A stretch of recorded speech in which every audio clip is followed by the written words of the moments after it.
बड़ी खबर एक और बताते हैं आपको। एनसीपी ने कल, आप जानते हैं, मोदी मंत्रिमंडल में शामिल होने से इनकार कर दिया था। कैबिनेट मंत्री पद नहीं मिलने के बाद अजीत पवार की पार्टी ने यह फैसला लिया था।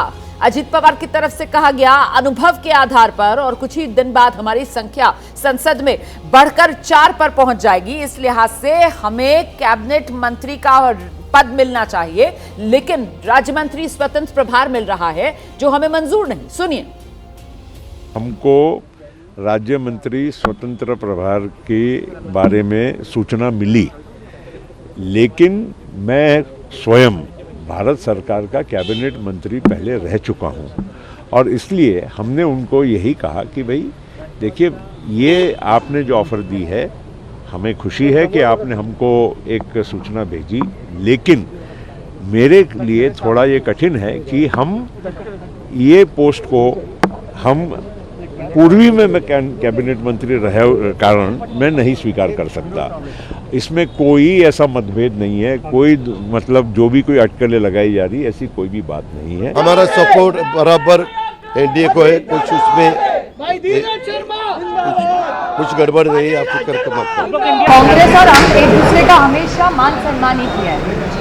तो जब हमारे तो 9 ही थे, तब पवार साहब को तो 2.5 कैबिनेट मंत्रालय थे, 2.5 मंत्रालय थे। उसके बाद प्रफुल्ल भाई के लिए एक MOS थे पहले, उसके बाद फुल फ्लेज कैबिनेट मंत्री भी बन गए प्रफुल्ल भाई। हेवी इंडस्ट्रीज के कैबिनेट मंत्री बने। पवार साहब के मंत्रालय 2 वैसे के वैसे रहे और आगाथा थी पहले, उसके बाद सूर्यकांता ताई भी मंत्री बनी।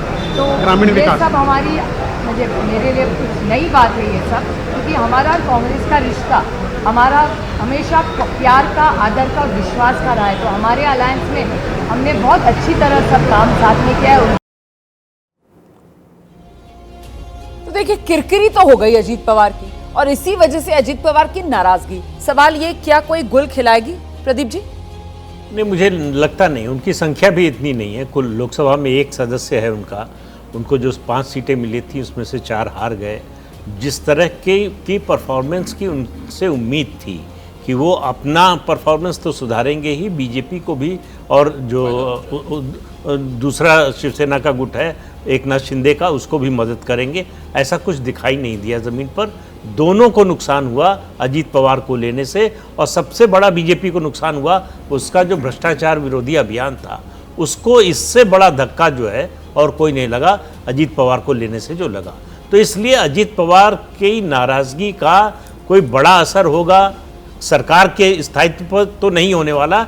अब सवाल यह है कि महाराष्ट्र में विधानसभा के चुनाव है, उसमें क्या असर पड़ता है, क्या ये गठबंधन बना रहता है, अजीत पवार का गुट साथ रहता है या नहीं रहता है, इस पर जरूर सवाल होगा। बीजेपी के लिए अजीत पवार महाराष्ट्र में सबसे बड़ा घाटे का सौदा साबित हुए हैं। ऐसे में इसी साल के अंत में महाराष्ट्र में विधानसभा चुनाव भी हैं। सियासी समीकरण बदलेंगे? देखिए, ऐसी संभावना है कि वहां पर राजनीतिक शक्तियों का संतुलन है, उस संतुलन में चुनाव से पहले कुछ परिवर्तन हो, और वो परिवर्तन सबसे ज्यादा संभावना यही लग रही है कि वो अजीत पवार के मामले में वो परिवर्तन हो सकता है। अजीत पवार और शरद पवार के जो निजी संबंध हैं वो कभी भी समाप्त नहीं हुए। ऐसा नहीं है कि वो छोड़ के चले गए हैं तो उन दोनों के बीच में कोई लांग डांट हो गई। आपको ध्यान होगा, जब वो छोड़ के चले गए थे उसके बावजूद भी बड़ी खुफिया किस्म की लंबी लंबी 2 बैठकें अजीत पवार और शरद पवार के बीच में हुई थी, जिसका कोई भी ब्यौरा आज तक हम लोगों के सामने नहीं आया है कि उन बैठकों में क्या चर्चा हुई थी। एक वो बैठक और एक बैठक जो अडानी के साथ शरद पवार की हुई थी, वो भी एक बड़ी खुफिया बैठक थी। उसके बारे में भी केवल हम लोग कयास लगा सकते हैं कि उस बैठक में हुआ क्या होगा। तो मुझे लगता यह है कि अब अजीत पवार के सामने मौका है, उनकी राजनीतिक विफलता उनके सामने खड़ी हुई है। उन्होंने शरद पवार से भिड़कर देख लिया है, उनको असली राष्ट्रवादी कांग्रेस नहीं माना गया, और जो मराठों के नेता हैं और जो जनाधार था राष्ट्रवादी कांग्रेस का, वो अभी भी शरद पवार के साथ है। अब गेंद उनके पाले में है, उनको तय करना है कि वो महायुति में रहेंगे या महाविकास अघाड़ी में जाएंगे। नहीं, देखना दिलचस्प होगा कि क्या महाविकास अघाड़ी उनको लेगी, क्योंकि ये पूरा जो चुनाव 24 का महाराष्ट्र में जिस रूप में लड़ा गया, उसमें कहीं ना कहीं गद्दार कौन, इसको चिन्हित करना था। और महाराष्ट्र की सियासत में एनसीपी के मामले में गद्दार जनता ने तो अजीत पवार को तय कर दिया है।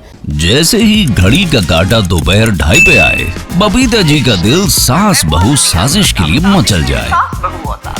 और ये है इनकी बहू, पूरे दिन ऑफिस की टेंशन हो जाए गॉन जब ये करें अपना फेवरेट शो फ्री टाइम पे ऑन। इनकी तरह आप भी देखिए अपना फेवरेट शो अपने टाइम पर और डाउनलोड कीजिए एबीपी लाइव ऐप अपने स्मार्ट टीवी पर।